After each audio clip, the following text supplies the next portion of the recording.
Okay, here we are again. Okay, so I think I sort of got us somewhat lost towards the end of the last discussion. So I'm going to try to repair that. I'll do something slightly different approach. I'm going to start with clock arithmetic, which is something that I learned in elementary school in the early 1960s as part of the new math. And except that I guess the version of clock arithmetic that we're going to try to do now is going to be a little bit different.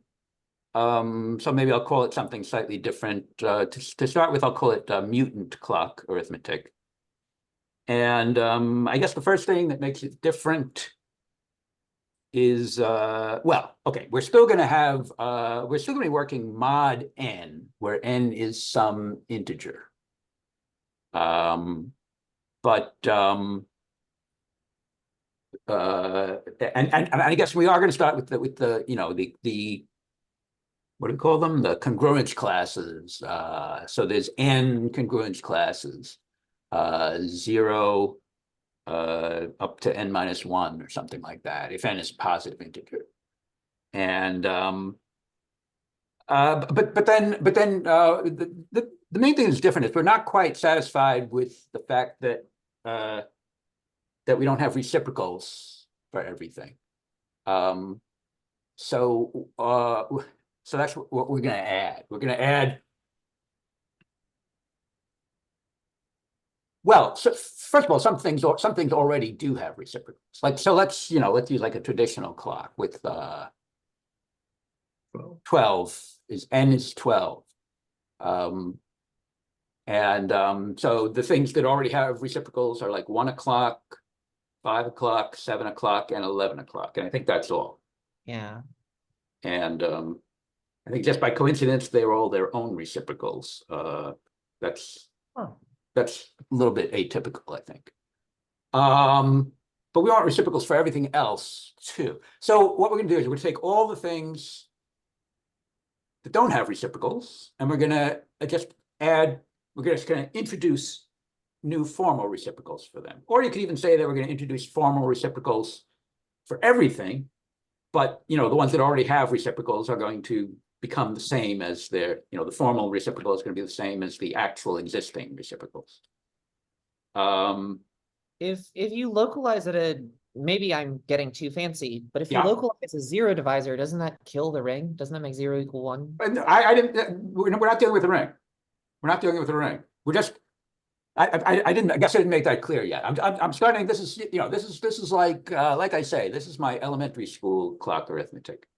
Yeah. So I'm just saying that there are these, there are these, and we haven't made it into a ring yet or anything like that. Just a set. Sure. And we're introducing formal reciprocals for the things that don't, for the things that need them. But not 0. How about 0, by the way? Yeah, that's two. Yeah, that we need that too. And Okay. and sometimes the reciprocal is 0. Sometimes I call that. Sometimes other people I think call it as well as I do. Call it infinity. Sure. But I think to try to be systematic, I prefer to not call it infinity. I prefer to call it 1 over 0. But sometimes I forget. If I say infinity, we may have to remember that I really mean 1 over 0. Okay. And well, so it's should be easy enough to describe how many things that we're getting. Let's call them numbers. There's some funny kind of numbers that we're introducing here, modulo n.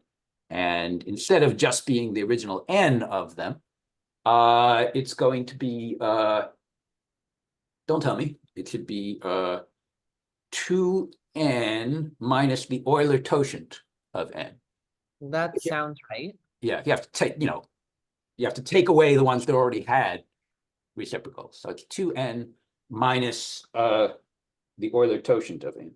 So one of the things I tried was, I looked at a table of Euler totient, and copied down the first dozen or so.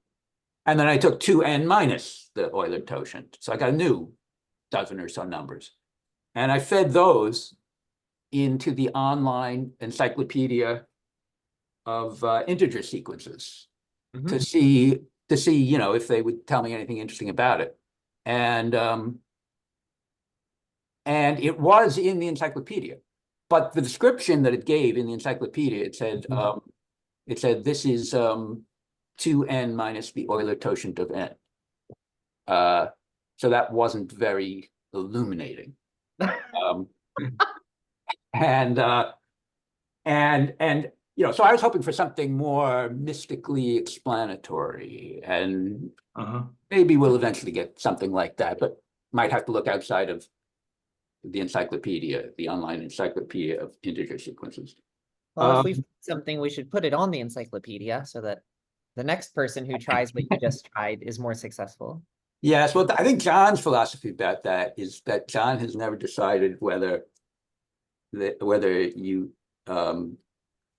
it's more informative when a sequence is in the encyclopedia as compared to when it's not in the encyclopedia. I don't remember saying that. So what? So am I fighting to keep them off? Well, I think that there is that. You know, there are people who say don't pollute the online. Yeah, well, I would agree with that in a lot of cases. There's really stupid sequences in there. Yeah. But anyway.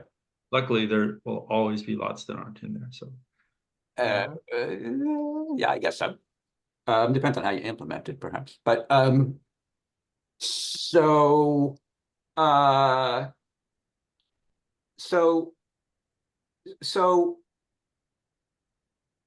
well, it's not just that we have these new numbers, these additional numbers, 2n minus Euler totient of n numbers. It's that we're going to do slightly different things with them. And Chris already sort of hinted at that maybe if we tried to do all the ordinary stuff, it wouldn't give us a ring, or the ring would collapse or something like that. You know, it's always a little bit iffy to try to divide by 0 if you're in a ring.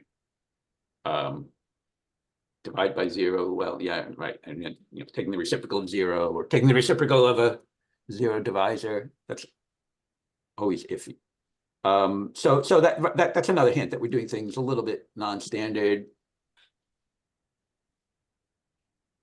A little bit non-standard, and that means I don't really know what I'm doing, but I think I know enough of what I'm doing that we can get it to work. But let's see how it works.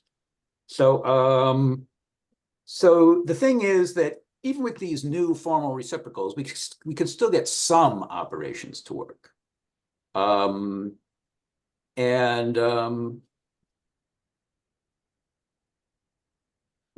okay, so let me say it. I have it just this morning. I started thinking that I have a better idea how to think of these numbers.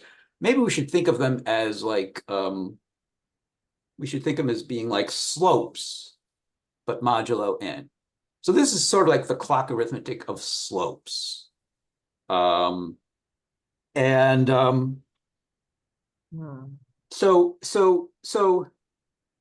you know, and I should say that when I learned clock arithmetic in elementary school, they didn't do this stuff. You know, I must have been out sick that day, or, you know, my family moved to a different school district that had the old math instead of the new math. Well, yes, once again, that I'm not sure I know exactly what the real rules are for this clock arithmetic of slopes. But we'll see how it goes, but I think that we'll be able to get it to work well enough that we can successfully exploit it. So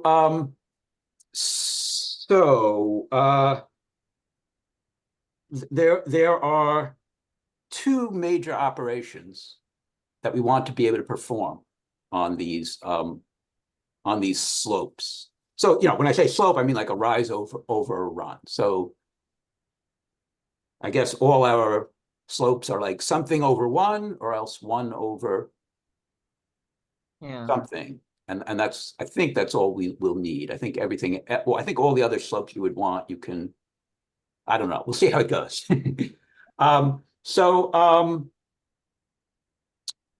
So the two operations that we're going to need to perform on these slopes are, first of all, we want to be able to increase a slope by 1. So that's going to make it steeper, somewhat steeper by a certain amount, or well, by a different angle depending on what the slope was originally, but it should be a well-defined thing, increasing the slope by 1. I guess that's also supposed to be invertible too, so you can also decrease the slope by 1. And the other thing you're supposed to be able to do is you're supposed to be able to take the orthogonal slope to a slope. But we can give, well, I mean, we already gave, right, I mean, increasing the slope by 1, making it steeper in that way, that already, has a formula. It's just adding 1, so z plus 1, or whatever. But taking the orthogonal slope, that should be something like -1 over z. So these are the two operations that we want to flourish modulo n, and we need to check that it really works. And so let's see, we've got the tablet drawing. I can draw stuff. Is this working? Okay. Yep, good. But let me.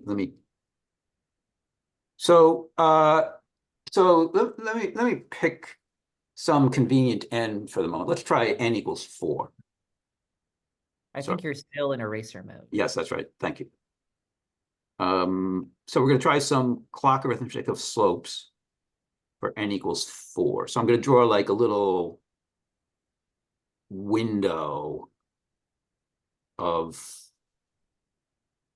the XY plane, but discretized, and I'm tempted to call this like a co-window rather than a window, because it's right. I mean, it's sort of like a fundamental region for the modulo 4, fundamental region of the XY plane for modulo 4, but it's as a fundamental region, it's more like a quotient thing than like a sub thing. A window sounds to me like a sub thing. So a co-window. So the point is it's wrapping around, I guess. You should really think of this as wrapping around. So first of all, let's try to write down these abstract slopes modulo 4. So what are they? They are 0, 1, 2, 3, and 1 over 2, 1 over 0. I'm not sure that was a very logical order to write them in. But, I've been trying to figure out where on the clock face do these reciprocals go. I don't know.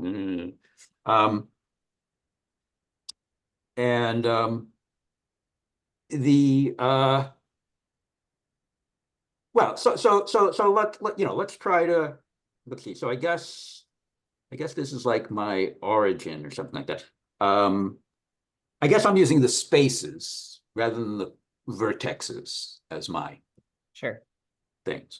So that's like my origin cell right there. And then what would be slope 1, or what would be slope 1/2? I guess slope 1 would look like this or something, which is sort of like what slope 1 looks like, right? Yeah. Or slope 0 would be, back over there. And maybe a more interesting one would be slope.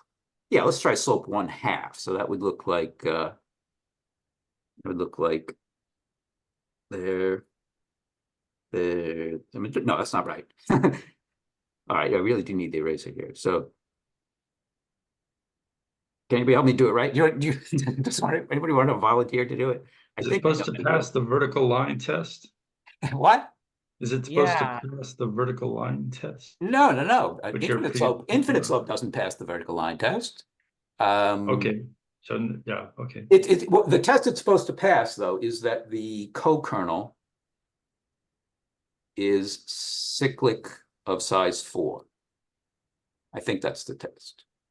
So in fact, in the back of your mind, you should be thinking this is a little bit like a Hall algebra, sort of like classifying short exact sequences of some sort or something like that.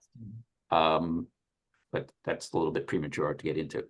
What's wrong with what you did before with putting a red here? I think I was supposed to put the red in sorry, I was supposed to put, sorry. Where's my? There and there, I think, right? Because it's, you know, the rise of the rise is 1 and the rise is 1 and the run is 2. So I go over 2 and up 1, over 2 and up 1. So I'm right here, but that's here. It's not over here. It's over here. It is? No, I think it's over here. Why did you that doesn't Yeah, sound like why that. did you skip one? Why did you wrap around and jump over? All right, maybe Right? I'm screwing up here. Maybe I'm screwing up here. Wait, if All you right, let me go think. over 2, right? So you're at 3. You're right. Okay. Yeah, I don't know why. So I don't it's know why. Right. I even said that 2, we 3, shouldn't pass. 4. We 4 shouldn't equals pass the 0. vertical line rule. So Yeah, yeah, I screwed up. I just totally screwed up. Okay, I do that a lot. Okay. So thanks, I'll start everybody, erasing these. for You can- okay. So I guess Amazing. it's like that. That certainly looks like slope 1/2 to me. Yeah. That looks good.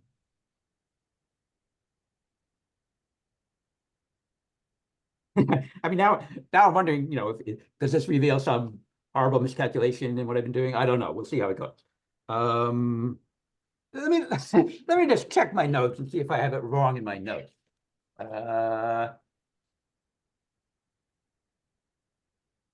It was the first thing you wrote.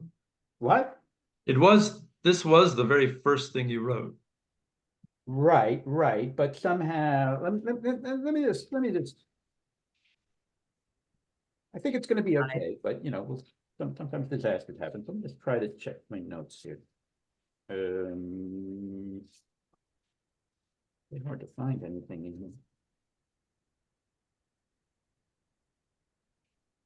I mean, I'm pretty sure it's correct. But I'm double finding everything. Okay, well, Yeah. I'm double finding it. Well, But let's proceed on the assumption that it is working the way it's supposed to. Okay, so that's what, a slope of 1/2. Right. Okay, that's a slope of could I also be thinking of this as something like a projective plane? Is yes, that's actually a projective line because it was for sure? it was Yeah, linear. that's what I mean. Yes, that's right.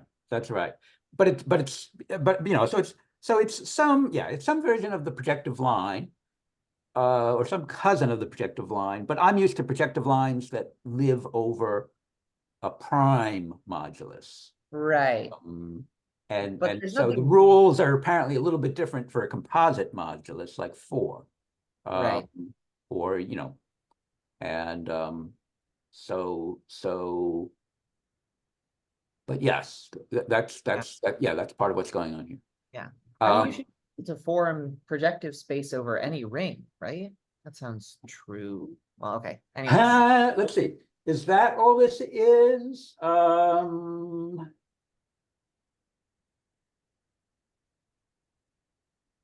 I mean, that's certainly something you wouldn't have heard when learning about clocks in elementary school. Right.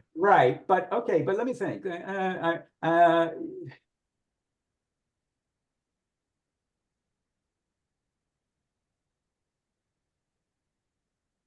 Well, that's a good thing for me to go home and think about. But yes, but there's a good possibility that that's all that is, and it would make conceptual sense that is. But so these operations that we were talking about, the two operations that we were talking about, the adding 1 to the slope. So by the way, a good name, I think, for adding 1 to the slope is shearing. It's a kind of shearing operation. So like, let's try to add 1 to the slope for this example. So yeah, I was going to say, I know how to add 1. So you said they're all the form n/1 or 1/n. yeah, I definitely know how to add 1 to the first kind, but I'm not sure what the rule is for the second kind. So maybe you'll do the good example now. Like I say, that's the day I was out sick in elementary school. Oh, that okay, that precisely. Yeah. Damn. I mean, that's my theory, is that that's what I missed that day. But the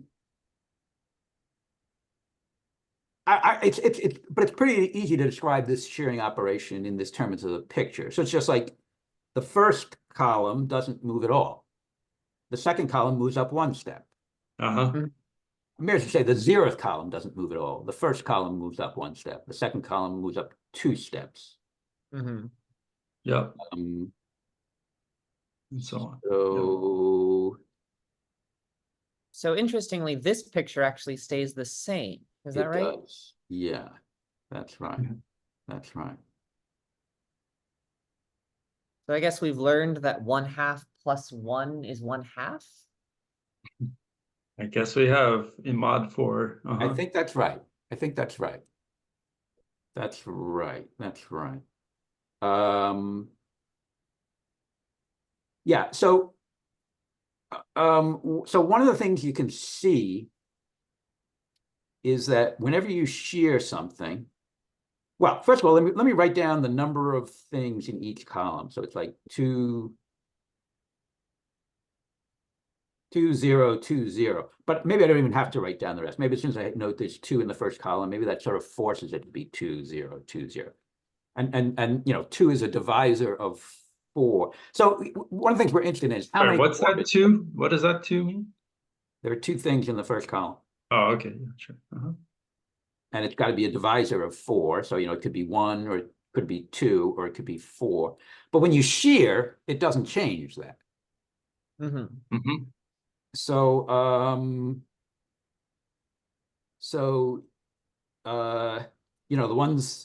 the ones that obey the vertical line rule, those are the ones where the divisor is 1.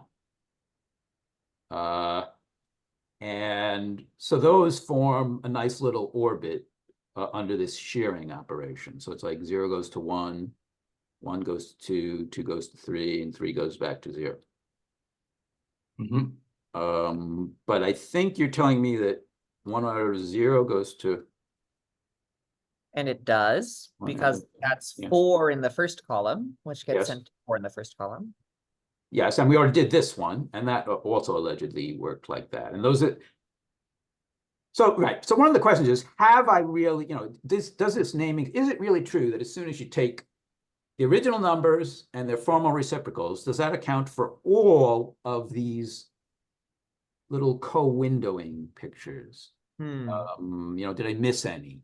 And would that explain why the Encyclopedia of Integer Sequences didn't mention that this is actually just counting the projective line over Z mod n? It's sort of weird and interesting that you're getting that 1/2 plus 1 is 1/2, because if you do another kind of calculation, you get 3 halves. Yeah. Yeah, I try not to think about that too much. Go ahead. Yeah. Okay. Yeah. Well, so I was hoping that if it was both 1/2 and 3 halves, that 1 and 3 would be. I've certainly thought about that, but I can't remember how far I got with it. I mean, so I try to invent rules for, like, paper and pencil calculation that would. I think that's what John is trying right now, and it's a little bit iffy. But you try to invent some rules that would work for that. But then when that causes problems, you fall back on having these little co-windowing pictures. And when even that fails, you fall back on. I mean, I suppose you could use Chris's viewpoint that this is the projective line, assuming that that's correct, which I think it probably is. But well, that's projective lines over non-fields are not a standard. Well, Chris is suggesting they are standard, and yeah? They might be correct. They might be correct. I know of them for skew fields, but I've never heard of them for just any old ring. Well. So what are the rules for a windowing picture? Did you say what the rules are for an allowable windowing picture? I sort of did. It was, when I muttered something about Hall algebras. Hall algebra isn't exactly my thing. But I said it's like the short exact sequence. Well, I said that there's this let's see. I mean, you could have a cyclic, maybe, yeah. I mean, I thought, it would be some kind of visual rule that you just like look at one and you say, oh yeah, that's. there's probably something like that, but I think the best thing is just to say that we're dealing with a cyclic subgroup whose co-kernel is also cyclic. But I think that might be redundant. I think I think if you have a cyclic subgroup, I think the co-kernel might always be cyclic and vice versa. I didn't check that very carefully either, but I think that's what this might be, and it might be equivalent to various standard definitions of the projective line. But there's even another thing to fall back on, which is perhaps the ultimate rock hard foundation on which to fall back on here, which is that that makes it sound painful, is these 6 things are supposed to be the cosets of gamma sub 0 of 4, which is this subgroup of, if I remember correctly, it's a subgroup of SL2Z.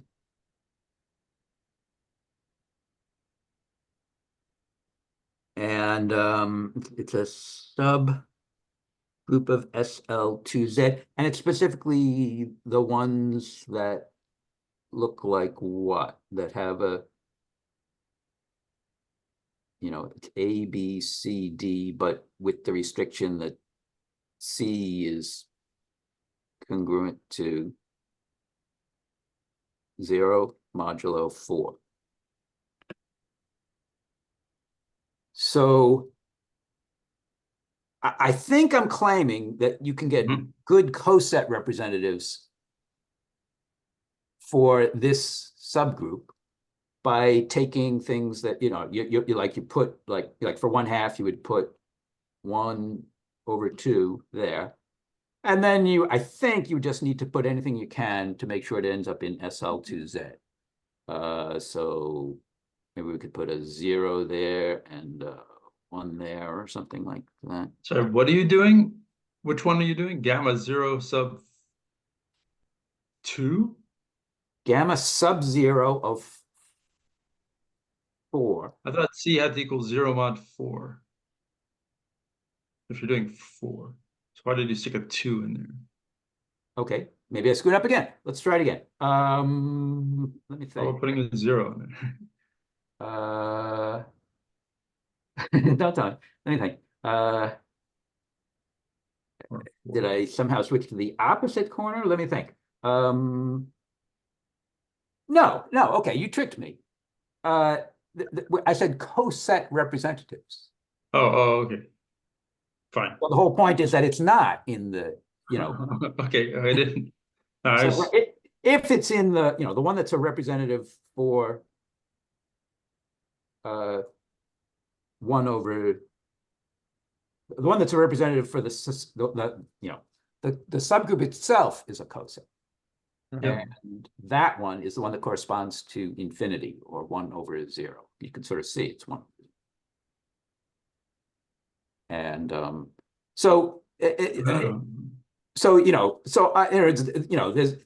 to legitimize all of this, you can prove that you really do get that these 6 elements really do correspond to they really do form a good system of, you do get a good system of coset representatives in this way. And so it's kind of fun to work that out, right? If you don't mind a little bit of work. So I mean, I forget exactly how it works, but it's something like I made a table of sort of distances between the coset representatives by dividing on the correct side. I forget what the correct side is, but dividing one of the coset representatives by the other coset representative. And if you do it right, then if they're representing distinct cosets, then you should just get the division between them to be in the sub. So in the subgroup is corresponding to, the distance is 0, and if outside of the 0 is corresponding to the distance being non-zero. So you're just trying to make sure that these coset representatives give you a sort of Kronecker style matrix. What are those called? Kronecker delta type matrix. It's a subgroup on the diagonal and out of the subgroup on off the diagonal. And then that they really are, there's no redundancy in terms of the over-representing the same coset. And then you just have to worry that you've got an exhaustive list of coset representatives, and there must be some way to handle that as well. And I suspect that this will agree with Chris's suggestion to Yeah, I did find look at- out the definite, to work out some very sensible definition of the projective line over a commutative ring. Yeah, it's a well enough studied projective lines over general commutative rings are well studied enough to have a long Wikipedia page. Okay. Yes, Wow. but I'll bet that that Wikipedia page doesn't even contain my preferred way of thinking about it. Almost certainly not. I don't know what your preferred way is. Right. But so it's a term of symmetry, modal categories, but yes. There is a section on the Wikipedia page about the analog of Möbius transformations in this setting, which looks frighteningly similar to the stuff that we're currently Okay, that's good to know. That's good to know. So did you say something, Don? No. Just wow, basically. Huh. Okay. I thought I knew about projective lines, but these are weird ones. Interesting. Well, but I mean, let me just say that if you just think about the philosophy of algebraic geometry, right, exactly, then it's supposed to make perfect sense because you've got a scheme, the projective line, so it's supposed to make sense over any commutative ring. Oh, okay. Yeah, I just never thought of them. You're right. Yes. Again. So right, but somehow I neglected to realize if it's apparently true that that this very abstract scheme theoretic definition of projective line that Chris is referring to agrees with this very concrete gamma zero coset picture as well, apparently, for the Z mod n. Right.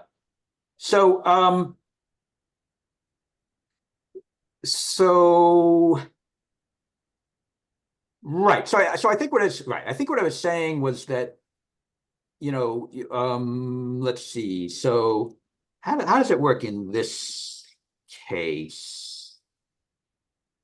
I guess it's like these all satisfy tell me what it's called again, the vertical line rule. There's just one thing in each vertical line. This one satisfies there's 4 things in each vertical line, and this thing satisfies there's 2 in each. That one satisfies the horizontal line test. Yeah. That's true. That's true. But it also satisfies this other vertical line test, the one that says that there should be 4 in each. It's not in each vertical line. It has to be a vertical line. Okay, something like that. Yeah. Yeah, I like that. It has to be a vertical line. That's a good vertical line. That's the vertical line.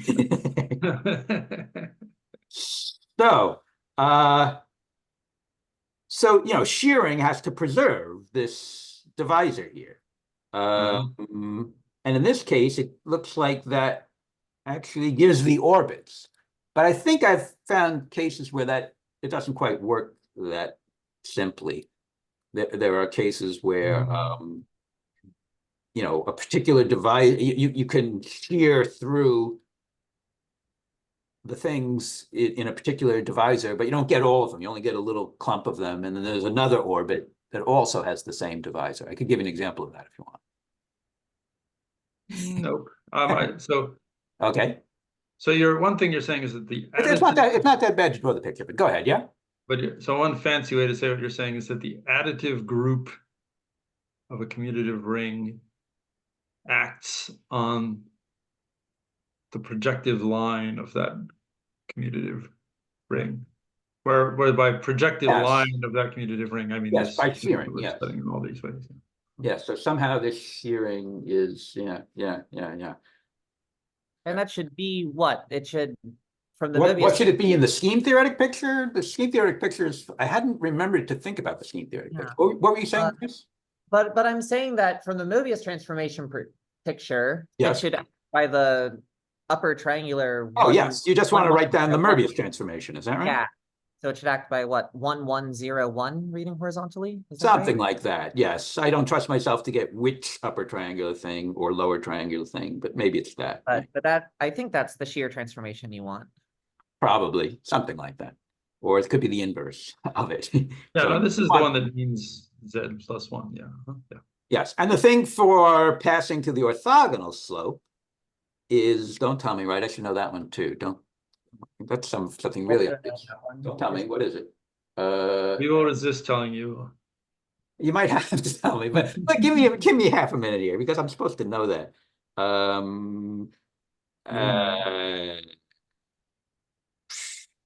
Its fourth power is the identity. Is it something like this or something like that?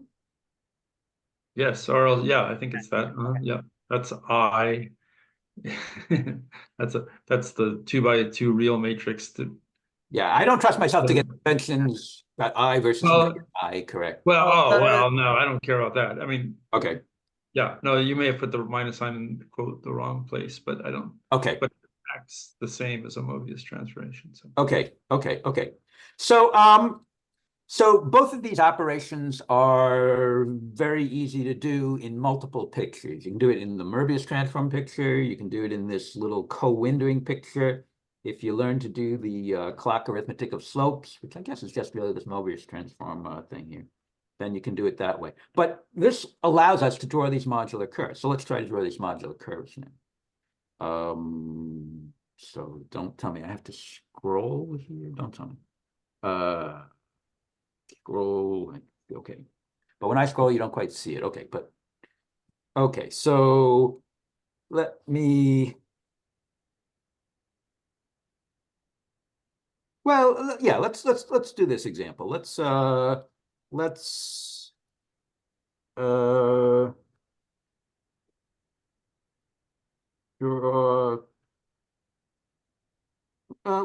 I guess I'll try to. I am going to use a sort of color coding here, so maybe I really should try to use some semblance of color sensitivity here or something like that. So let me try in black. I'll write down. Sorry. Okay, sorry. Why does it do that? Try to ignore stray marks that are not intentional. Here, I'll help you with the stray marks then. Oops, Okay. that helps too much. Okay. 0, 1, 2, 3, and then 1 out of 0, 1 over 0, and 1 over 2. Okay, and so the did we ever say out loud that this passing to the orthogonal slope, we gave explicit Möbius transformation for it, but I don't remember saying out loud that it's just a negative reciprocal or something like that. Which again, I think that makes sense. Negative reciprocal sounds like, you have to be a little bit careful, but I think it makes sense in the clock arithmetic of slopes. So it's like don't tell me now I should use green, I think. Green, and that's going like that. Okay. And so for the green arrows, it was really a good idea to make them arrows, give them arrowheads so you can tell which direction you're going. But for the blue, we don't care. They don't really even need arrowheads. Blue is going to be my 90 or taking the orthogonal slope. So 0 goes to 1 over 0. 1 goes, let's say reciprocal is 1. Well, I think 1 goes to 3, I think. Yeah. And 2 goes to 1/2. And that takes care of it. And I think, and yeah, we're good now.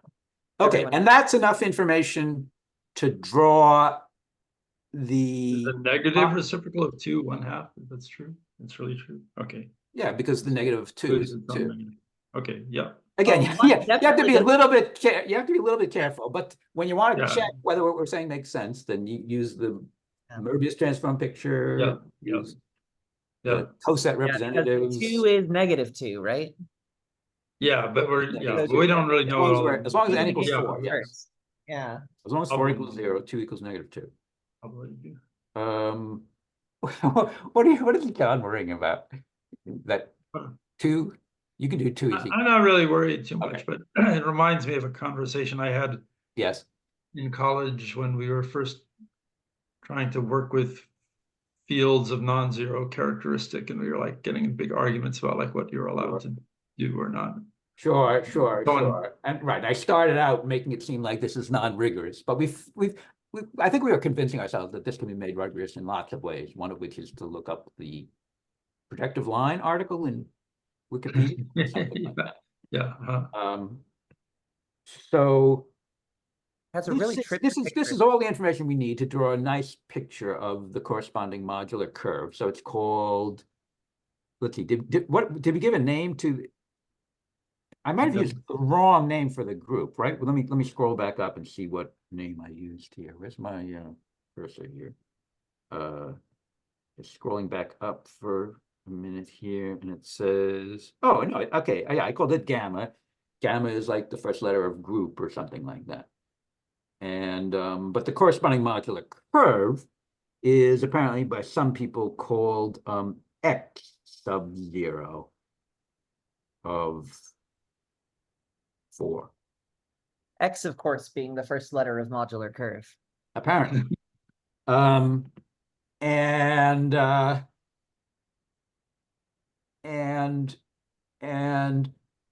so the way this works is we're actually exploiting something, I guess it's Grothendieck's theory of child's drawings. How do you pronounce that in French? So it is that quotient. It Yeah. is that coset space, but it's okay.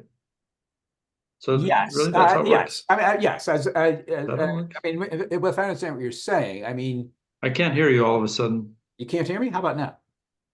Help. Oh, I Mhm. hear Jim fine. Can you hear me, John?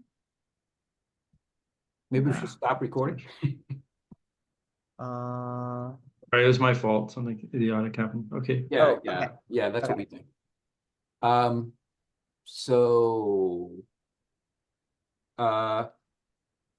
okay, now to remember where we were here. So yes, I was saying that what we're going to be doing here is exploiting Grothendieck's so-called children's drawings, which in French, I think they called something like dessin d'enfant or something like that, children's drawings or something like that. And so, but again, as usual, we're just going to kind of jump into it and Like children do. yes, exactly. So so let me try to do an example here, and then you can each try some examples here. So where's the is that the pen icon? Why does it look so funny? Oh, okay. So let me need some colors here. I'll put a green dot, and then let's see. My first orbit for the green permutation is supposed to be 4 things. So this is going to be like a green dot with 4 fundamental regions or 4 cells, or some people call them 4 lozenges, I think, around it. And maybe I should put little names on these. I should call them. And sorry, did you intentionally color this dot green and give it 4 lozenges because the green orbit of 0, 1, 2, 3 has? Yes. Okay. So that's why we're labeling these 4 edges 0. Okay. 2, I guess if I'd been very slightly more patient, I would have seen this. okay. And then, for example, I'm gonna have a blue there. So pretty much all the blues, I think, at least in this example, in this example, all the blues are going to have 2 lozenges around them. So Does that mean it has to be a self loop? say that again. Or you just don't put something on the other. How do you? Never mind. Finish drawing the picture and hopefully I'll figure it Okay, out. well, 1/0 is going to be in its own green orbit. So there's just going to be, just 1 lozenge at this green. Mhm. And then, all right, so let's see. So what is it, 1 and 3? Yeah, 1 and 3 get paired. 1 and 3 get paired. So I think that means that they're going to meet up. So that's supposed to be, all the edges are supposed to be black. So I'm screwing up there. Erase. Here, if you focus on getting a black pen, I'll erase that. Okay. never mind. Okay, thanks. We can work in parallel if we ever need to. So let's see. So I'm joining those up, but they should join up at a blue. And so right, it starts getting a little bit iffy whether you're going to be able to make this into genus 0 without introducing handles. But in this case, I think it's going to work. How's it going to work? So 2.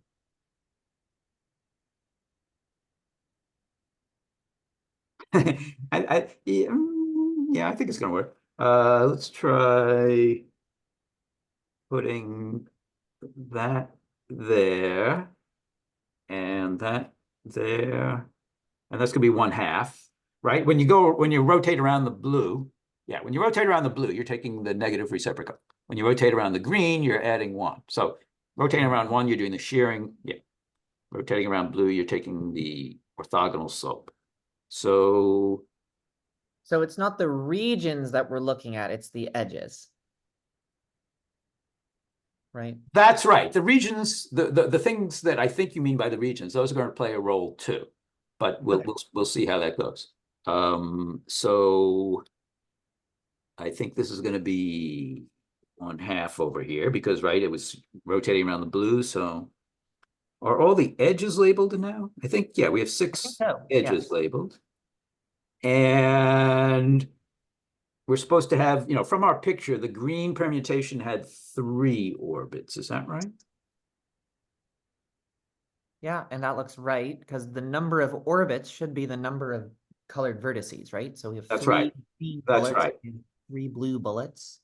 That's right. But does that mean I've neglected over here to draw the little green arrows for there? Yes, that is true. Okay. I was thinking about that. Yeah. Well, then you should have warned me. Okay. It was less interesting. Yeah. So I think this is the children's drawing for this thing. And again, you can, it sort of worked out. It seems to have worked out to be genus 0. There are all sorts of fun. You can Riemann Hurwitz this to figure out the genus, or you can just play the children's drawing game, and it will mostly help you to, you'll probably realize when you need handles, and that will tell you the genus or something like that. It's Wait, sorry. You're drawing something, but the canvas is also being formed as you're drawing. What? So when you say that you're figuring out the genus, on the one hand, I know what you mean because I can see that this picture you drew is planar, so you can draw it on a sphere, and I think that's what you mean. You're looking at the genus of this graph. Yeah. And then are you saying that the genus of the graph is the same as the genus of x-0,4 of this curve? I actually don't know what genus of graph means. I'm actually talking about the genus of the modular curve. But I'm saying the number of donut holes in this surface. Right. But you're saying that the number of donut holes in x0 is 0 because this graph is planar. Is that what you're saying? Possibly. It's just that I don't trust myself to even know what planarness of graphs means. So how are you? No, but anyway, let me. Yeah. So I mean I think I'm going to give a better answer to your question later. But go ahead, John. I'll give a better answer now. And you may give an even better answer prompted by the flaws in mine. So so this trick, Chris, of dessin font is a trick for drawing algebraic curves over the complex numbers. So there are lots of structured. So an algebraic curve over the complex numbers, it has an underlying topological space, which is just a surface, a compact surface. So it's characterized by a genus, but the algebraic structure of the curve gives it a whole bunch more structure, which is harder to visualize. But this trick of Grothendieck, which we're sort of launching into here, is a trick for drawing a picture sort of like one Jim drew, and it's supposed to specify an algebraic curve. And the underlying topological space of the algebraic curve, if I get this right, is just the surface that the picture is drawn on. And here it looks like we're drawing it on a plane, but the rules of the game say we're really drawing it on the projective line, on a sphere. Just and one so one infinite in this case. Yeah. Yeah. So that is called, at least from my background, maybe the genus of a graph means other things to other people. But in my mind, the genus of a graph is the first surface where you can draw that graph in a way that looks planar on that surface. Yeah, but the reason I'm hesitating to go along with that is that there are so many different graphs that we're drawing, and I'm not treating the graphs formally, really. And I'm not treating graphs very formally. So I'm hesitant to try to state a rule about that. And I think we'll see better, equally lowbrow pictorial rules. And this graph is going to turn into a simplicial complex at some point, or a simplicial complex, or maybe a simplicial set. And at that point, it'll just be the topological genus of that combinatorial manifold. So there very well may be a graph genus thing that works, but I'd much rather think in terms of this, actual combinatorial surface that we're going to end up with. So let's see. So I think we've included, in this example, I think we've included all the permutation information. So I think we're sort of done with this picture. I think this is the child's drawing, but there are a whole bunch of varying ways to draw the picture in different ways. Like, for example, some people, instead of blue and green, use black and white or something like that. But let me show you one of the sort of modified styles of drawing the picture. So it'll encode the same information, but the picture will look a bit different, be combinatorially a little bit different. So somebody mentioned the regions. Maybe it was Chris mentioned regions. So intuitively, there are two regions here on this Riemann sphere. And we're going to draw red dots, the third color of the Coxeter diagram, in the center. It depends what you mean by center, but let's say, just somewhere in the interior, but I'm trying to make it sort of in a central locale in the interior. And you're supposed to check that each one of these cells is now a hexagon. Is sort of hexagon shaped or something like that. So what am I trying to say? It's like 1, 2, 3. Yep. You skipped one. Yeah, you missed the blue dot at the bottom, I think. Yes, but okay. But I'm having this stupid disaster with this thing that I don't know. Why does it? Is there any way to What's the disaster exactly? On my screen it erased a bunch of things, so I have to. Okay, I'll try to. Oh, nothing has been erased on my screen. Okay. Well, then let's try to just keep going here. So okay, so I've got there. And okay, but one does need to be erased, right? You see the one where I put in a redundant thing? That one on the, I have two things going from the red to the green. No. Oh, do you? On my screen, you only have one thing going from the red Oh to the no, gray. this is terrible. Or Oh, looks this is fine. very not good. It looks fine to us, Jim, so far. You just need to draw some more. Yeah. No, no, no. Are you sure? Look at the Oh. red and the green. And, you know, when I say the red and the green, I mean the red that we started drawing stuff. Are you looking at the red? Yes, I'm looking at the bottom? red. Yes. Okay, I how see many? 1, 2, 3. I see 5 edges coming out of it. 1, 2, 3, 4, 5. Okay, but the fifth one, the one over on the right, is not supposed to be there. Oh, yes, yes, yes. I do see. This edge is redundant. Oh, okay. Yeah. Fine. Okay. Okay. Thanks for fixing it. Okay. See, but we Yes, do yes, not yes. observe. Yes. Okay. We were just, yes. So, Yeah. I put it like in the wrong place or something like that. So I think it's supposed to be like this now. Okay, that's good. Yeah. Yeah. And, so that's, you're supposed to think of this as a, bent up version of a hexagon with a central red center with 6 edges emanating from it, meeting the alternating green and blue things. Yeah. And the other one is like that too. In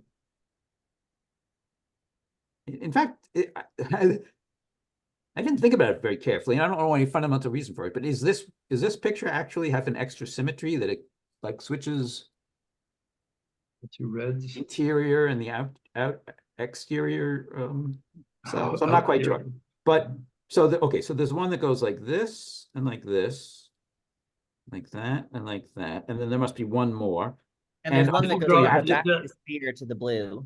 What? Yeah, unfortunately, it disturbs the symmetry on this flat picture. Yeah. What you really want is for that to go around the back of the sphere. Then everything could lie nicely vertically. Yeah. So say that again. Just say it once again. I missed what you said. What I'm here, maybe I'll draw it. What I'm saying is it would be really, really nice if you could draw this line like this, where it goes, let me change my color to black, I guess.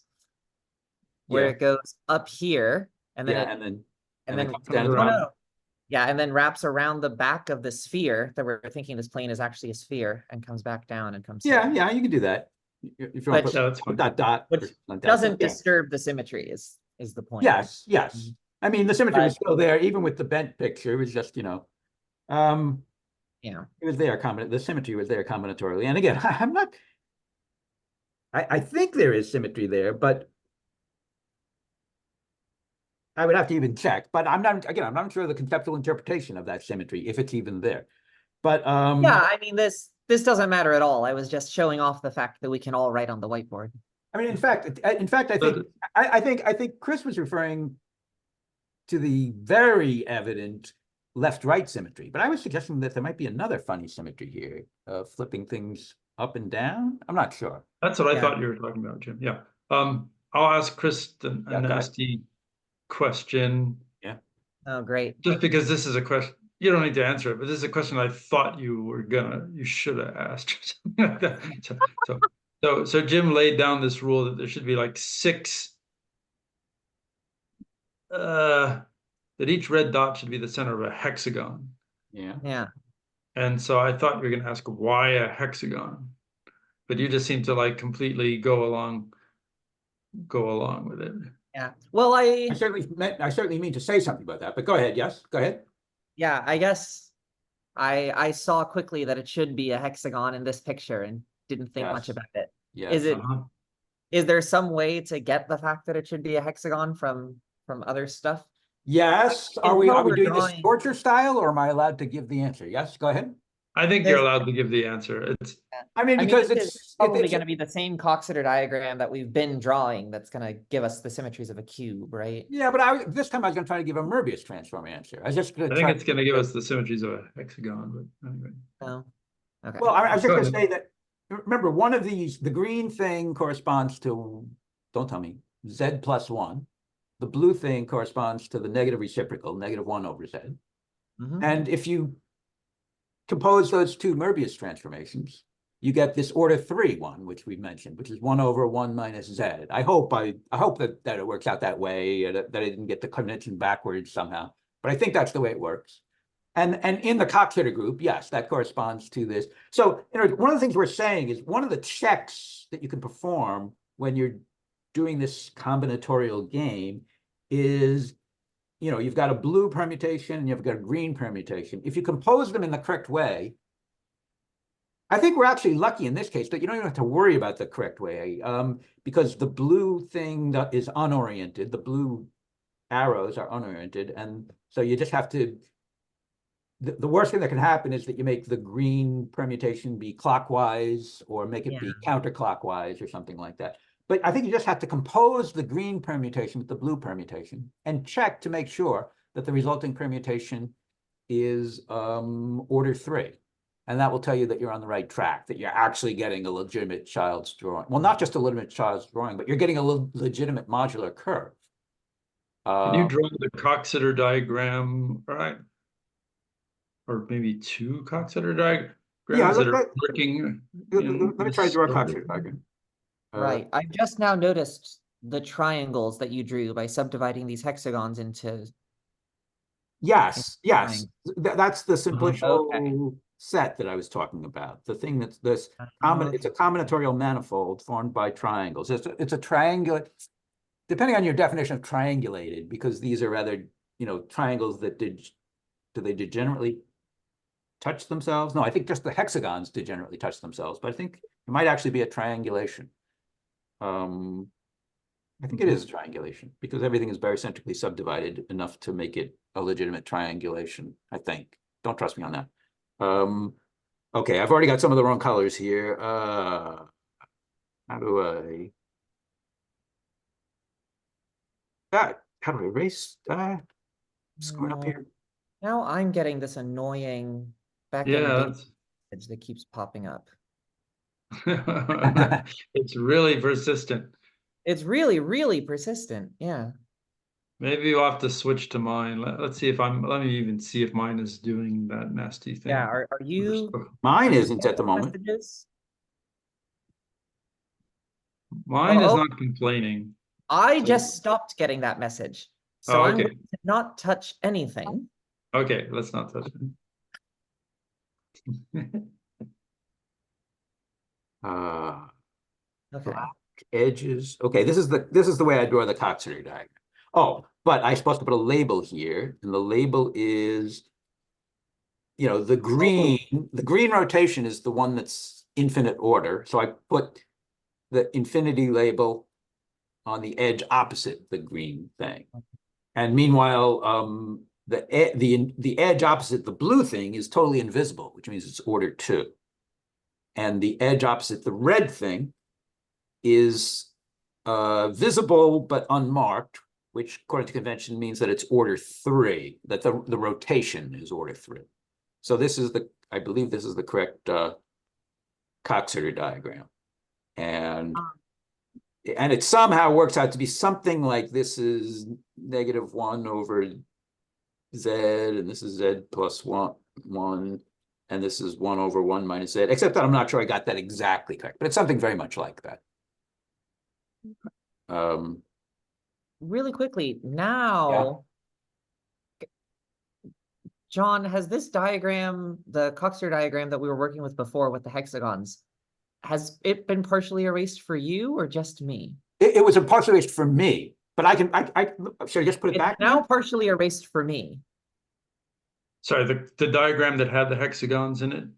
That's right. Yeah. So on the right, partially gone. There's a red that's missing that used to be there. There's a red that's missing. Yes. And that's the part that was missing for me almost all along. Okay, so it's somehow it is contaminated. Oh, that's incredibly odd. Yeah. Can you draw it back in, Chris?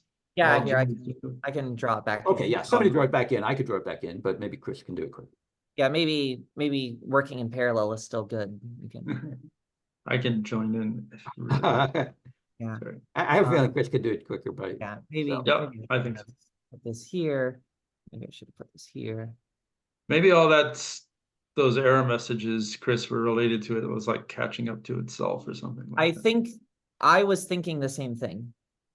And is there still one missing edge then? I can't see your cursor. Maybe this is missing. Maybe here Is there a Yeah, missing if you just move dot your there? Maybe there's a cursor, missing Jim. vertex. We're supposed to have, yeah, we're supposed to have 3 greens, and I There think should be the 3 missing, greens. There should be a green Yes, right in the yes. middle there. and Yeah, I think that's there was a green there. Yeah, there was a green. and then 2 edges emanating from it. Yeah. Right, and now it should be that all the triangles are the correct Coxeter triangles. Everything has a green corner, a blue corner, and a red corner. And when you That flip looks over right. an edge, you flip to the opposite orientation, like, Escher style angels and devils or something like that. So it really is true. Yeah, okay. I guess on the very outside we have 2 triangles. I was having trouble convincing myself they are triangles, but they really are triangles on the outside. Mm-hmm. Yeah. Oh, you mean these triangles? Yeah, the 1, big triangles. There are 2, these 2 big 3. triangles Yeah. on the exterior. So yeah, this is how I prefer to think about the genus. This is a combinatorial manifold, a triangulated manifold, and it as a genus has a triangulated manifold, and that probably matches something about various graphs, but I just didn't want to think about that. Yeah, that is probably true. So I really like when you put in all this scaffolding, all of the triangles, including all 3 colors, green, red, and blue. But Grothendieck invented this amazing convention where you don't need to draw the 3rd color. It's just, there's in the center of each hexagon, there's a red automatically or something like that. And the combinatorial information doesn't really matter. The combinatorial, well, nothing more than the combinatorial information. So the combinatorial information is enough to tell you this algebraic curve. Do So, you okay, always get a hexagon? Sorry. Say that again? Do you always get a hexagon? As long as you made sure that the 2 that the composite of the blue and green permutations is Right. order 3. So that's why I was suggesting that that's a good, if you're doing one of these projective line ones, these X zeros, then Okay, got it. yeah. But there are more general children's drawings. Yes. Non-hexagons. Yes, you can get some weird things. I probably don't want to think about the weird extreme cases, but so one of the things that's going on here is you've got a combinatorial triangulated manifold, and you can easily calculate the Euler characteristic of a combinatorial triangulated manifold. Yeah. And you can think of that as a Riemann-Hurwitz calculation, Mhm. or you can think of it in other little combinatorial games. You can think of it as a potato calculation. Do you like potato calculations? Potato calculation. Yes, there's this paper by Steve Shanuel from some decades ago. Oh, about geometric measure theory. Like, how do you measure the size of a potato or something to that effect? Yes. But the simplest starting point of that is just, there's these rules for calculating the Euler characteristic of a potato. The Euler characteristic tells you the genus, for a triangulated manifold. So there's some nice, simple potato calculations. Yeah. Which I prefer to the Riemann-Hurwitz calculations, but they're really the same thing. The Riemann-Hurwitz theorem really is a potato theorem. Right. But okay, so what next? So we have this. Well, I mean, so this is one example. We should do a lot more examples. But I'm just trying to make sure. I think we did sort of answer your question, but I just want to think about, did we sort of say it that, yeah, in this particular game, we should expect to get the hexagons because in this particular group, in this particular Coxeter group, the red rotation is supposed to be order 3, and the blue rotation is supposed to be order 2. In Grothendieck's original game, you don't have to have any constraint on the orders of the rotations at all. But in this case, you should make sure that you're getting order 2 for the blue and order 3 for the red. And right, so I think what I meant to say is that one of the big tip-offs for me is sometimes I'm doing this game and I'm trying to draw an X sub 0, and at some point I realize that I'm getting odd Euler characteristic. And at that point, I know it's screwed up somehow because So, what next? Could we just try some examples here? Could we try some more examples here? Let's, well, in particular, yeah, okay, we still have a certain amount of time, so we have amount of time to do more examples, I think, and then we can still also do some other stuff. So, just trying to scroll down here, still. Let's try, just there's a couple of examples. Let's try, don't tell me, let's try x sub 0 of 9, x sub 0 of 11. There's something sort of interesting, I think, about all of these examples, x sub 0 of 12. Maybe we could each do one of these examples. Oh, no. I'll do x sub 0 of 12. No, I don't want to do it. No, here, wait. I actually Yeah. kind of want to try to see if I actually know good. what's going on here. Okay. So I guess I'll take x0 of 9. Okay, I'm gonna do x 0 of 12. Are we doing these in parallel, or are we x sub gonna 0 of 11? Yeah. Are we gonna be walking each other through it, or are we doing them all at the same time and we could race? I'm gonna lose any races, but I'm gonna try. I think I changed my mind. I think I'm gonna do x sub 0 of 11 because there is some. I mean, there's something interesting about all of these, but actually, x sub 0 of 11 is more interesting than x sub 0 of 12. Okay. Presumably that's to do with the fact that 11 is prime. That's something to do. I mean, in a way that makes it more boring, but there is something. I thought that would make it boring. Yeah. Yeah, there is something interesting about this particular prime. Ah. All right, let's sort of not let's pretend. I'm just gonna watch. Let me see Chris do x sub 0 9, and I'm thinking about 11 at the moment. But okay, I guess I'll do my best to not embarrass myself and try to do x sub 0 of 9. Okay. Okay, so we had better have like what? 0, 1. Oh, this is gonna take forever, isn't it? It's not that bad. I did it this morning and it was not that bad. Okay. And then we should have some other things as well. There should be like 1 over 0. There should be 1 is invertible. 2 is invertible. Okay. Yes, 2 is invertible. I need to erase. Okay. 1 is invertible. 2 is invertible. 3 is decidedly not invertible. Yeah. Okay, I guess you're right. I guess there really aren't so many uninvertible ones. Right. And then life is too short to draw this whole cycle, but you get a big cycle here. Get a big cycle there. I guess you need to figure out where 1 over 0 goes. That probably gets sent to itself. That's true always.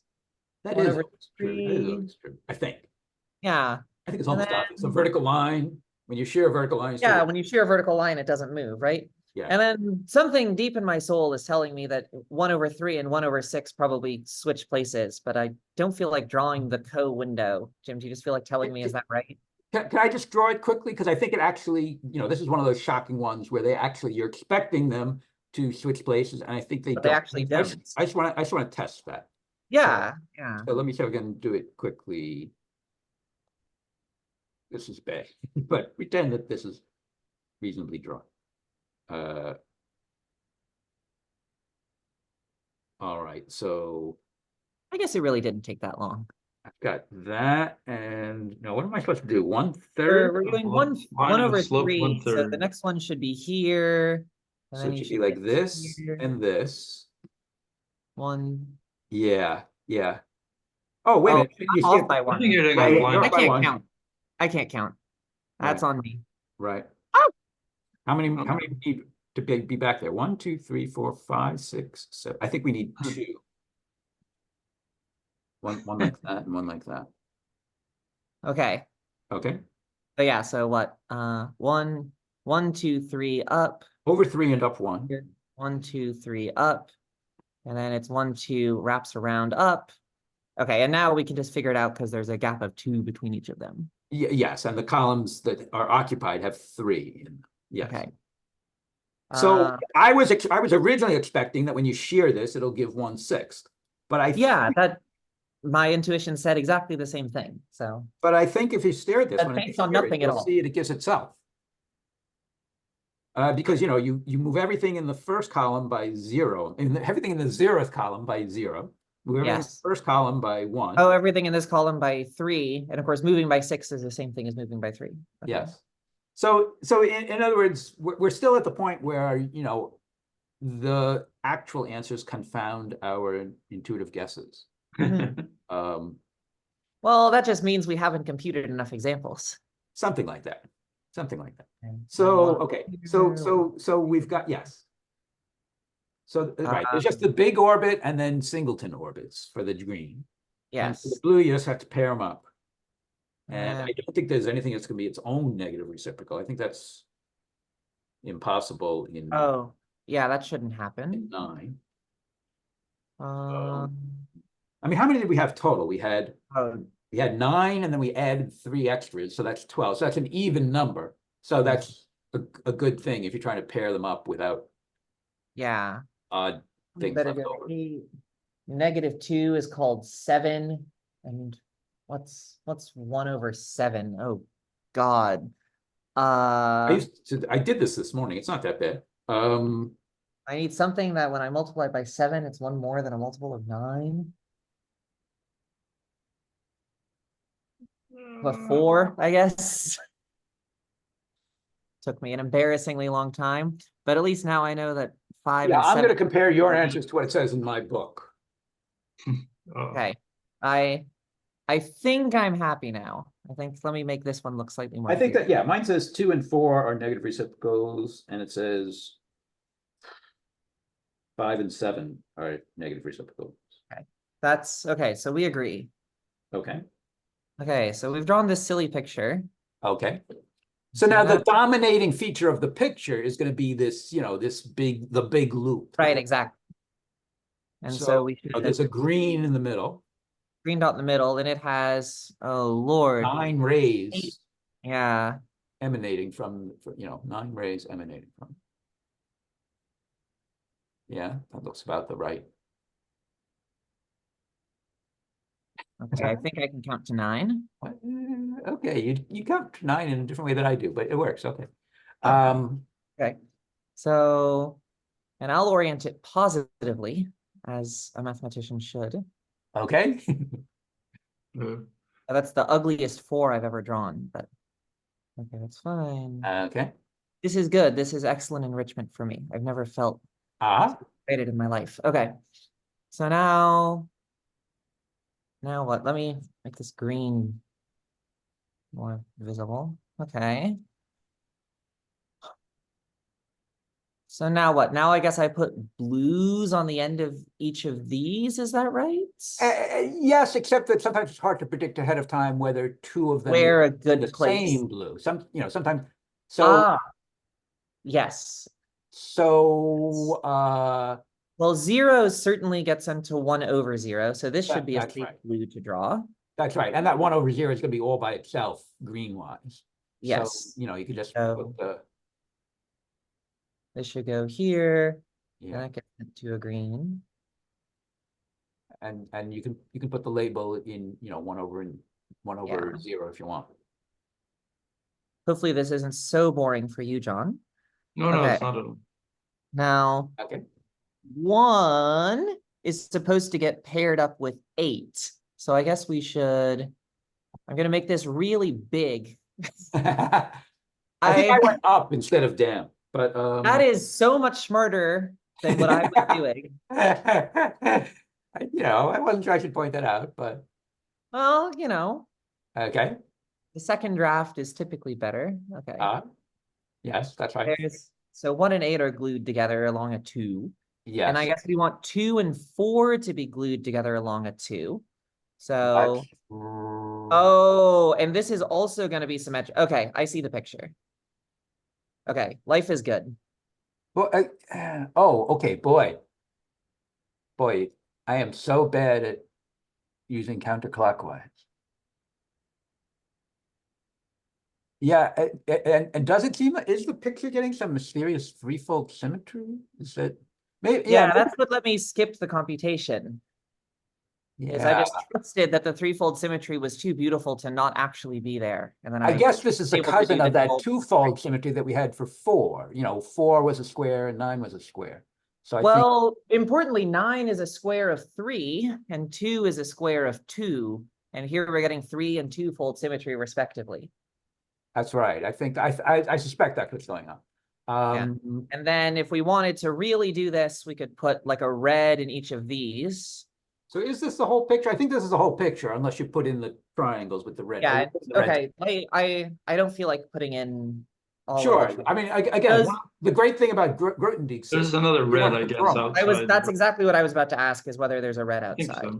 I think so. Yeah, you put a red in each region, is that right? I think so, yeah, and in particular, you do see a. Let me think.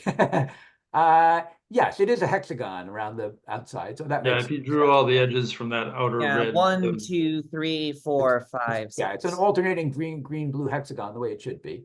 So it looks like, even though I didn't do the potato calculation, it looks like it looked like this must be genus 0 because it seems to work too well to not be genus 0. Yeah. And yeah. Anyways, this is fun. This is a very pretty picture. Sure. Can we just try an 11 here? Maybe I'll try to draw the 11. Yeah, let's. Yeah. Although, yeah, I think you could do these computations really quickly if you practiced a little bit. Yes, I mean, I've learned so much more. I mean, it wasn't even until this morning that I realized we were dealing with slopes here, the clock arithmetic of slopes. I've been getting a lot better as I practice, like, for example, compared to last discussion. Okay, so is this business about the projective line over these finite, over these Z mod n's?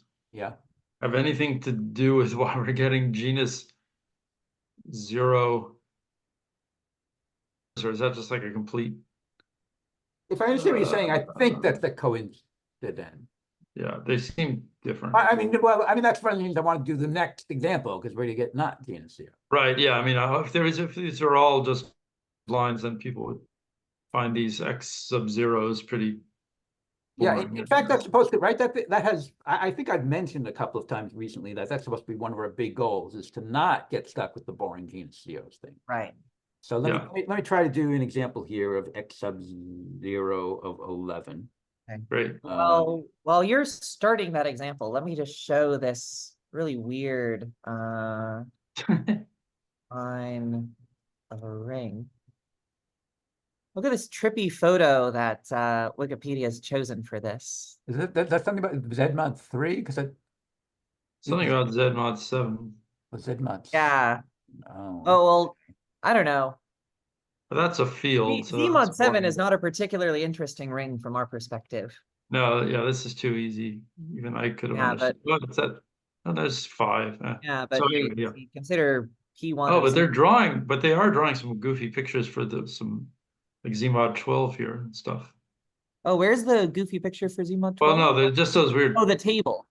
Yeah, it's some kind of table. I have no idea what all that stuff means. I have no idea what this means. All right, okay. Looks like sorry, I'm supposed to be drawing here. I mean, I was paying attention to what you said. Yeah, anyways, it's an interesting article. Okay. Let's see. So the fact that 11 is prime should make it easier. But let's see, what am I trying to do here? Black. Let me also just delineate where my picture ends, because the red dot is kind of in the void.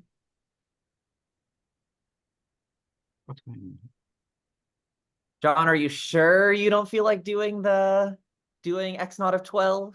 Yeah, it's really hard for me to do these kind of calculations when there are other people doing other calculations. Okay, so this is all, this is the one big. Yeah, life is way too short to draw that whole thing. And so how are the blues pairing things up? Oh, well, we also have we just have one extra point, which is 1 over 0. Yes, I think that's right.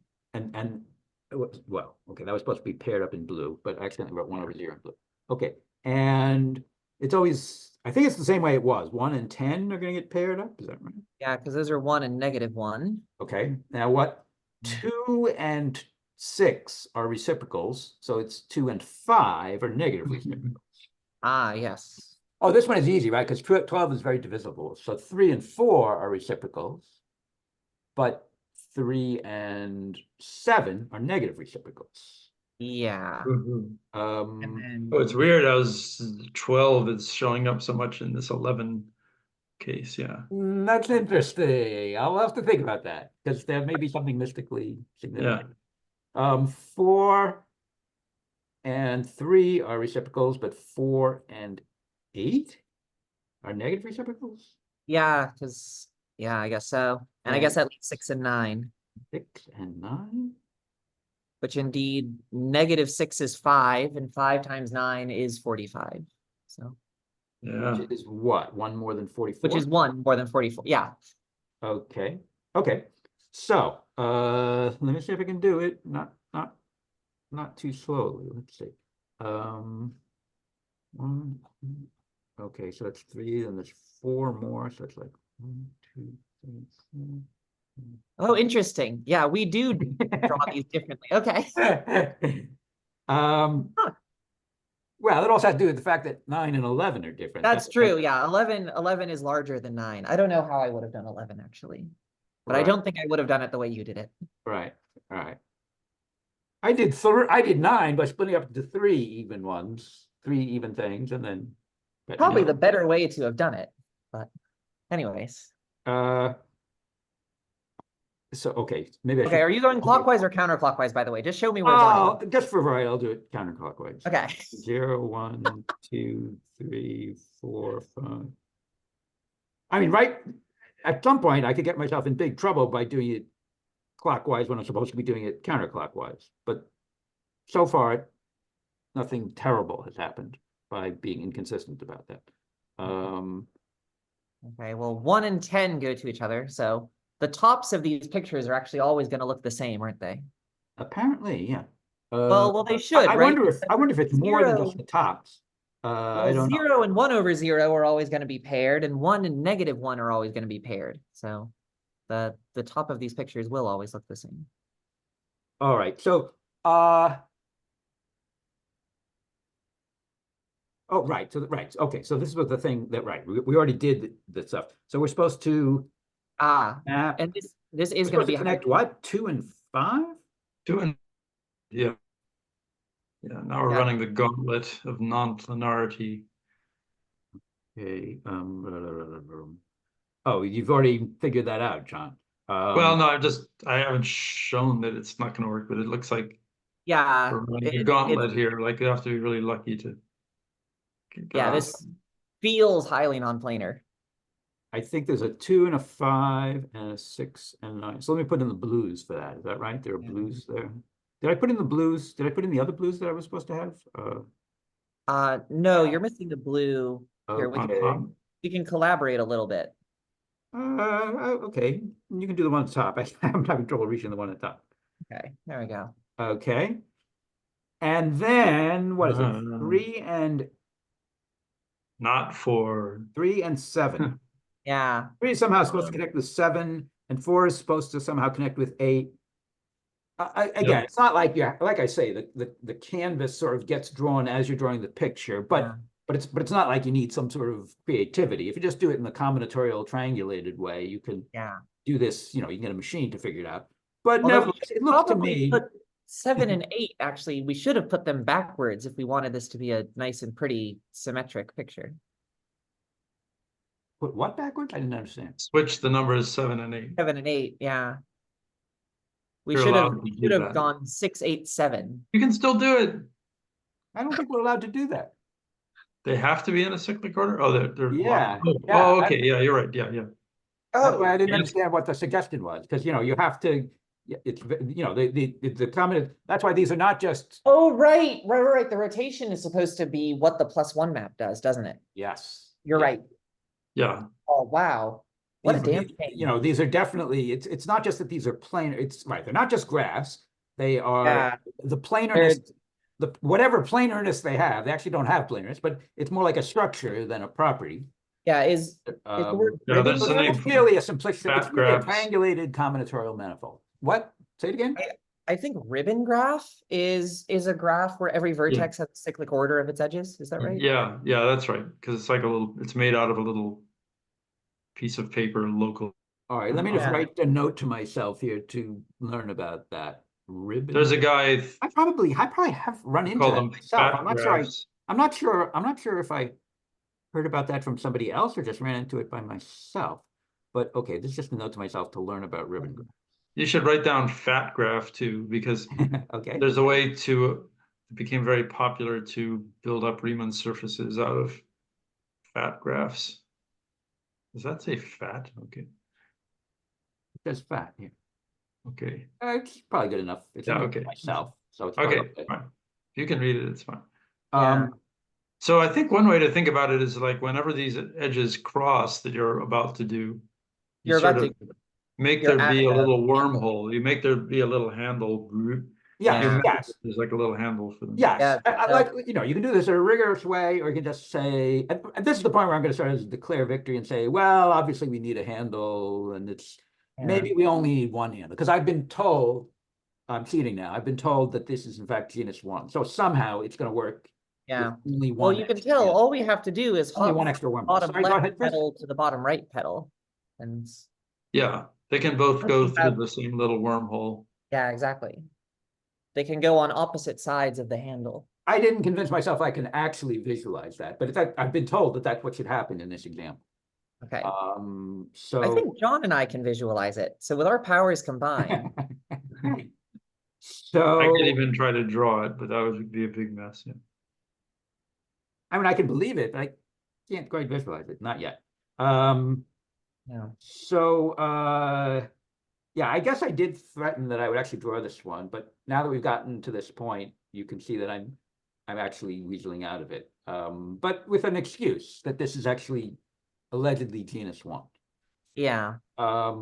So it's getting a little bit late. So rather than actually do more stuff, let me try to say what the more stuff is that I had in mind to do.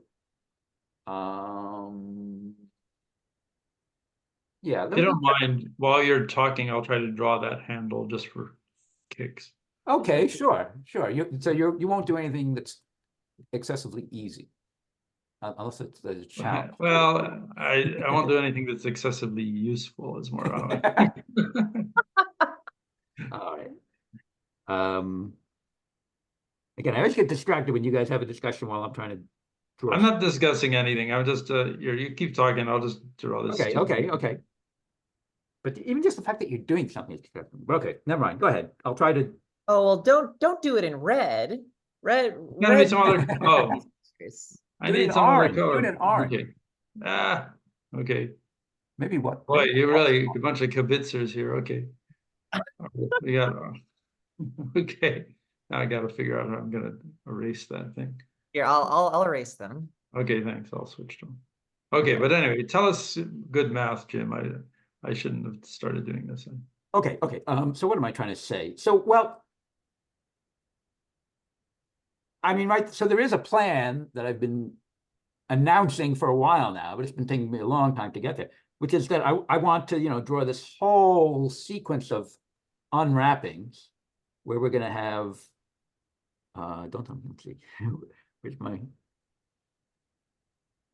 we're going to have x sub 0 of 1, and then that's going to be triple wrapped or triple covered by x sub 0 of 2. But from there on, it's going to be a sequence of double covers. The sequence of double covers, let me try to keep going here. Sorry, I'm drawing the arrows the wrong way this time. Okay, how do I erase that? Let's see. Yes, the arrows are supposed to be going this way, I think. And then x sub 0 of 4, x sub 0 of 8, and then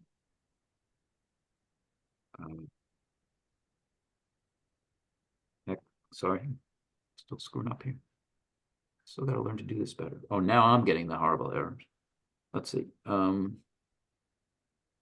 X 0 of 16 and then x0 of 32. And yeah, so the first one's a triple cover, and then after that, it's all double covers. And so first of all, I claim that if like me and perhaps like Chris, you actually find drawing these fun, then I think this whole sequence is fun to draw. Because one of the things that's going to happen is it seemed that when I started doing these examples, it seemed like at first that I was stuck in a rut. I kept on getting genus 0. But finally, at the very last step, x zip 0 of 32 seems to be genus 1. And it's interesting working out the exact combinatorics of how this works out to be genus 1. I guess maybe I should stare at John's picture, because one of the things I'm planning to do for x sub 0 of 32, which is allegedly genus 1, I'm planning to use a sort of branch point analysis to see that it's genus 1. So now I'm curious whether John's picture secretly shows any John's picture is weird, whether it secretly shows any branch point analysis. And it doesn't. John's doing it in a different style, I think. Yeah, I was just drawing an orange handle coming up above the surface. And I couldn't erase other stuff without destroying it, so it's hard to see. But I have to say, this is the part of it that I was able to visualize. I just wasn't able to visualize if it really made sense.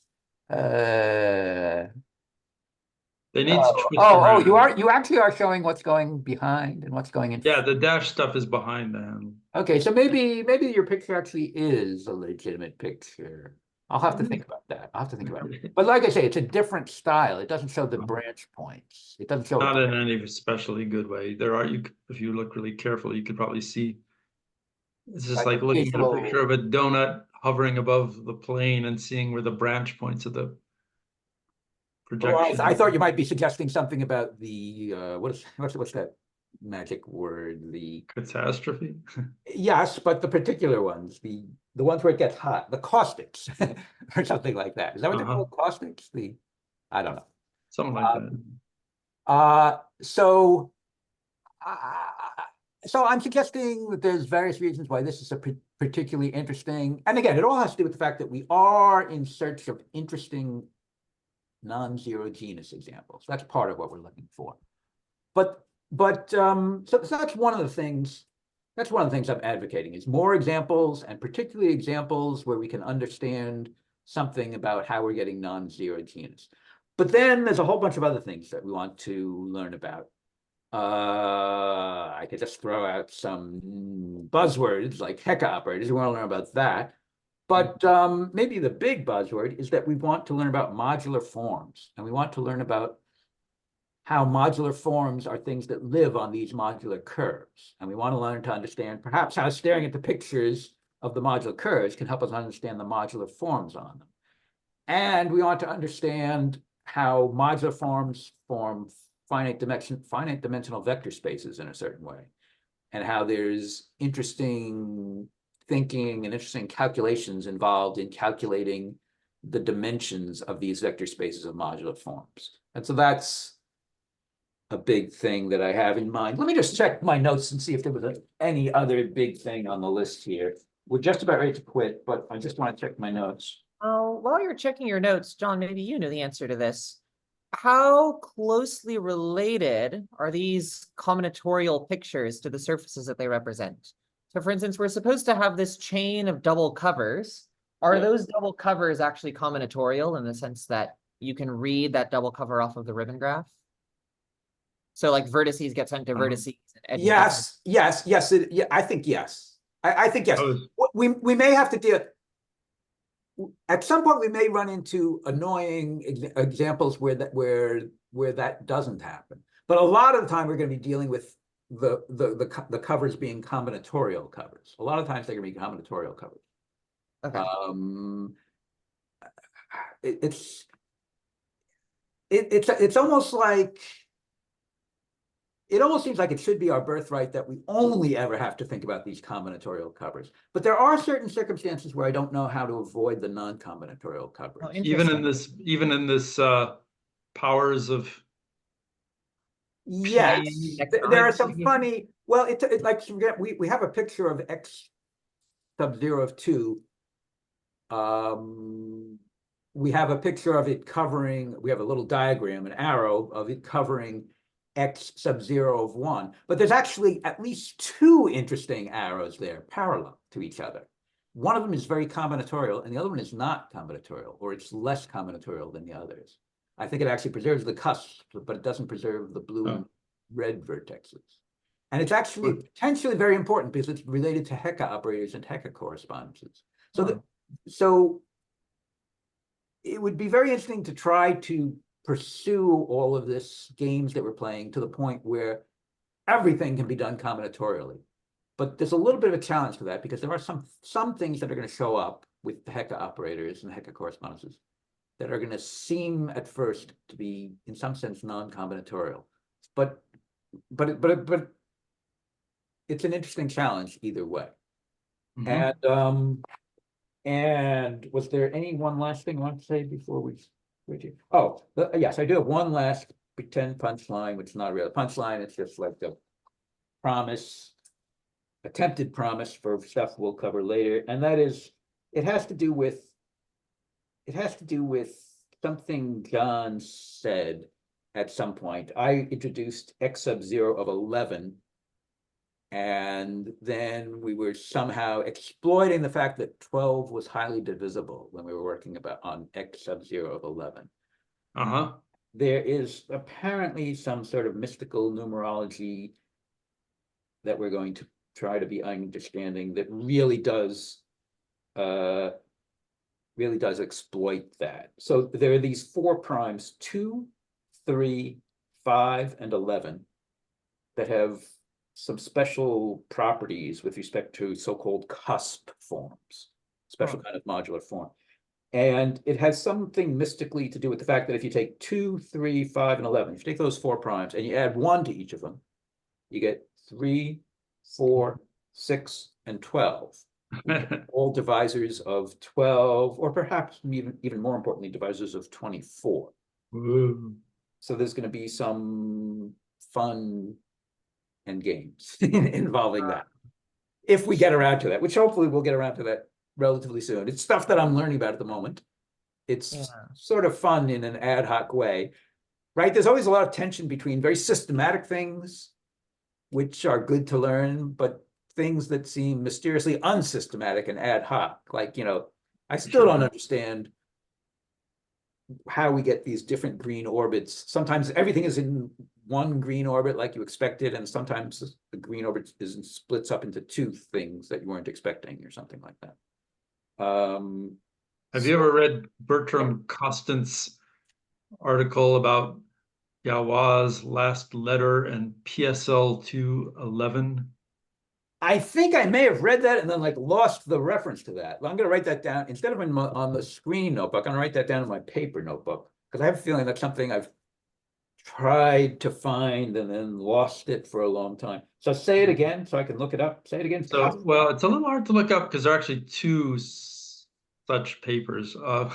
But the author is Costant, K-O-S. Yes. Yeah. And the buzzwords are Galois' last letter. Galois' last letter and the PSL 211 and the buckyball, believe it or not. Galois' last letter. I can find I lost it. PSL 2,11. Who lost what?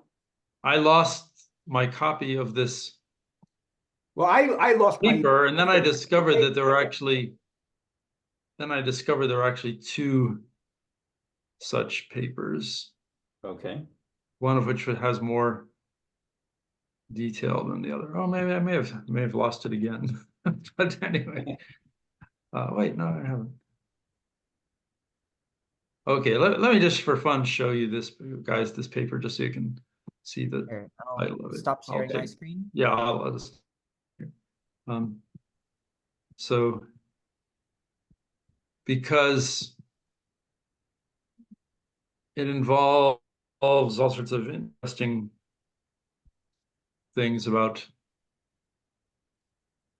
PSL2 for various low Yes, yes.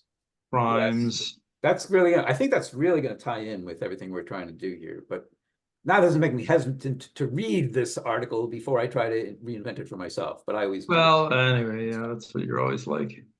It's too interesting, you don't want to read it. Right, exactly. So, there's a number of such papers, but this one here is called Groups and the Buckyball. This is not the, yeah, so this is not the AMS notices one that Yes. emphasizes, that starts out by emphasizing Galois' last letter. This is the one that starts out with remarkable embedding from SL25 into SL211. That's the kind of thing that you're That is weird. reminding me of. So the symmetries of the icosahedron is PSL25. And so they exploit the embedding of PSL25 This is why and they killed PSL211. Galois. That's why they killed Galois. Yeah. Okay. I was joking about how Boethius got killed for discovering that the Pythagorean comma and the syntonic comma were not the same. You were joking because it's true, or joking because it's false? It's false. He was killed, and he did discover that those two commas are the same. But so who was the person who was killed for Pythagorean reasons? Yeah, of course, it's a joke based on that, which is that guy is named Hippasus, who apparently did really drown in a boat wreck, in a shipwreck, but then this story came up that's according to the conspiracy theory, deliberately thrown overboard for disproving that something was irrational. So, okay. Anyway. Okay, well, sorry. I was about to ask a question, but now I feel like there's no reason for me to ask the question anymore, given what was just on screen. I was gonna say, we were talking about the fact that certain primes, I guess, 2, 3, 5, and 11, are interesting because they're one more than that prime is a divisor of 24. And after hanging out with John even once or twice, I have this Pavlovian reaction to the number 24 to think that it's something to do with the Leech lattice. And then I haven't hung out with John enough quite for that. But but that's an interesting suggestion. And I was gonna ask, I don't have any intelligent response to it, but sorry, my screen stopped. So what was the question, Bart? Whether the visibility of 24 thing has anything to do with the thing that, you know, this Leech lattice 24 that shows up every now and then. I don't know, but it's not the fact that this paper that you just pulled up also had a big old E8 diagram when you closed your what's that doing there? Yeah, it's probably somehow related. I'm not quite sure. So there's something famous, 24. So what are the numbers that are relatively prime to 24 and smaller than it? So they are prime to 24? 5. Certainly 5, 7, 11, yeah. 5, 7, 11, 13, and then probably 1, 5, 7, 11, and then 13, and 13. Add 12 to 1, 5, 7, and 11. Are they all prime? So I wouldn't guess that. I don't know. Let's see. Okay. 12 13, plus 17, 19, and 23. 23. So I guess they are. Okay. Yeah. So that's just important. Yeah. I could be mixed up, but I thought that like 24 was the largest. Except for one. One is not property. Say that again. Oh, 24 is the largest one. And I think that's turns out to be really important for some reason or other. Connected to all the other stuff involving 24. Wait, so sorry, 24 is the largest number where every number I should check to make sure that that's prime to it is actually prime. Is that? It's either 24 or 30, which has that. But I think Yeah, that's what, and for some bizarro reason, some experts on the number 24 say that this is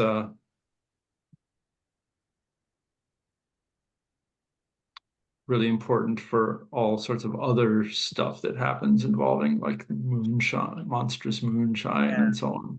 So the fact that we were just now seeing 2, 3, 5, and 7, 2, 3, 5, and 11.